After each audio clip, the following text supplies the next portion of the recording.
China's Xiaomi unveils two thinner, lighter phablets. Chinese smartphone maker Xiaomi has unveiled two flagship phablets in Beijing on Thursday, comparing them directly with Apple's largest iPhones. Chief Executive Lei Jun introduced the Mi Note, saying it was shorter, thinner and lighter than the iPhone 6 Plus. Priced at 2,299 yuan, $371, 244 pounds, the 16GB model is less than half the price of Apple's handset and Samsung's phablet, the Galaxy Note 4. Analysts say Xiaomi became the world's third best-selling phone firm in 2014. Phablets are generally mobile devices that have features of both a smartphone and a tablet, but are too big or small in size to be classified as either one.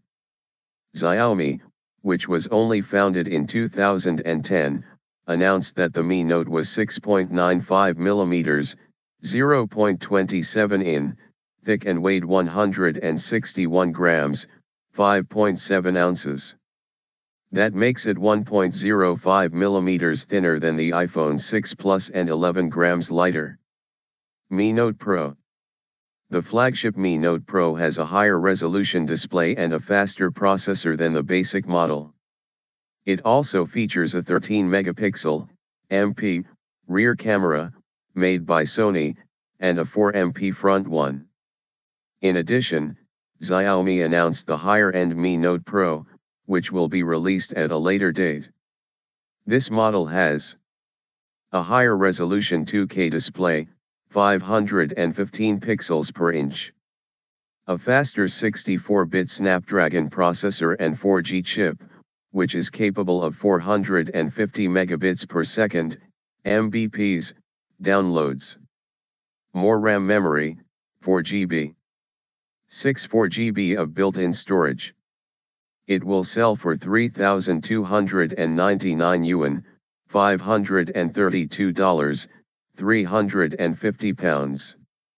The company has been accused of copying iPhones in the past, and Wei-Tek Liu, head of consumer electronics research at market research firm Euromonitor, said a lot of emphasis was put on a side-by-side comparison with the iPhone 6 Plus at the start of the launch. Xiaomi appears like a teenager who wants to act like an adult and yet clings onto his blanket for comfort. Apple bashing, he said. Kiranjit Kumar, senior market analyst at IDC Asia Pacific, said Xiaomi's comparisons to the iPhone implies the firm believes it is a product they look up to. They are trying to position against Apple or are trying to appeal to the Chinese consumer who still aspire to iPhones, he said. Price war. In terms of features, analysts said that the specifications of Xiaomi's new devices did not show a breakthrough in innovation, and its low prices were still the biggest attraction. Xiaomi changed the game in a way. Instead of keeping everyone's focus on groundbreaking innovative features coming on flagship phones, it has switched attention to packing great specs at modest price points, Mr. Kumar said. The key would be if they surpass the competition and its earlier models at those price points. The flagship devices basically extended what Xiaomi was good at, models that were targeted at Apple and Samsung, the only firms that still outsell it, Mr. Liu added. The new models are definitely an upgrade compared to their predecessors. Xiaomi desperately needed to refresh its lineup to keep up with its competitors, he said.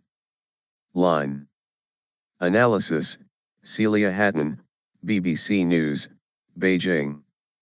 Xiaomi unveiled a variety of shiny new products at its latest launch, 2 smartphones, headphones, even a powerful air purifier. However, the company's chief executive also used this event to improve his company's image. Lei Jun has said in the past that he doesn't want his company to be known as a cheap Chinese company selling cheap phones. He's well aware that critics believe Xiaomi is rising on the back of Apple's product innovations. Instead, Mr. Lei spent much of his presentation detailing the time and effort Xiaomi's designers pour into their work. He told the audience that Xiaomi filed for 2,318 patents last year, including 1,380 in China and 665 international patents.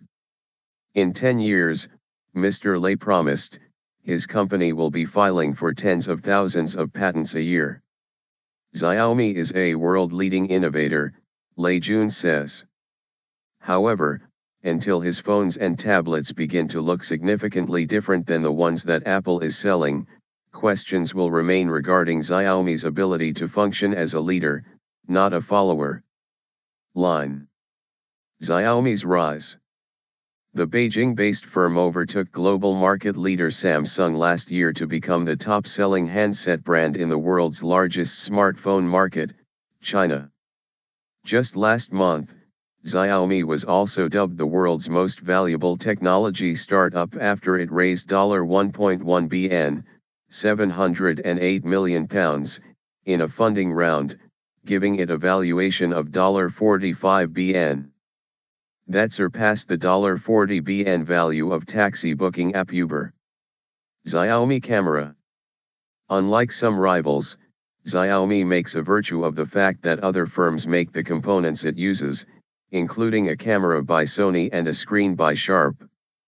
The Chinese company reported that its revenue in 2014 more than doubled to 74.3 billion yuan, pound 7.8 billion, $11.97 billion, in pre-tax sales last year, up 135% from 2013.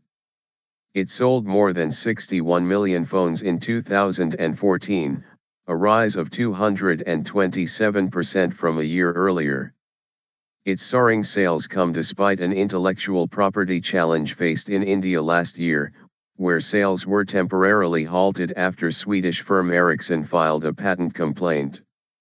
The firm has set a target of selling 100 million phones in 2015, but Mr. Liu of Euromonitor said the goal was a little stretched and its success depended on overseas expansion, which has not been as successful as it had hoped for. Xiaomi is not well known beyond China and only tech-savvy consumers in other markets have heard of the company, unlike Lenovo, which is a household name internationally, he said.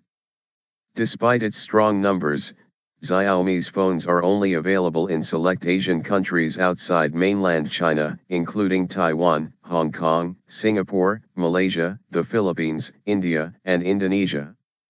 There had been speculation that it might soon announce a move into the US, but there was no mention of this at the latest launch. Andrew Milroy, Senior Vice President for Telecoms at Frost & Sullivan Asia Pacific, said the firm would face challenges when it entered developed markets such as the US and UK, because most consumers there get smartphones on subsidized contract plans from service providers instead of buying the phones upfront. The actual price of a handset doesn't matter as much to you if you live in developed markets, and that helps the likes of Apple and Samsung, he said. It would be hard to find people in Western countries who'd be willing to trade their high-spec Sony, Samsung, or Apple phone for a Xiaomi.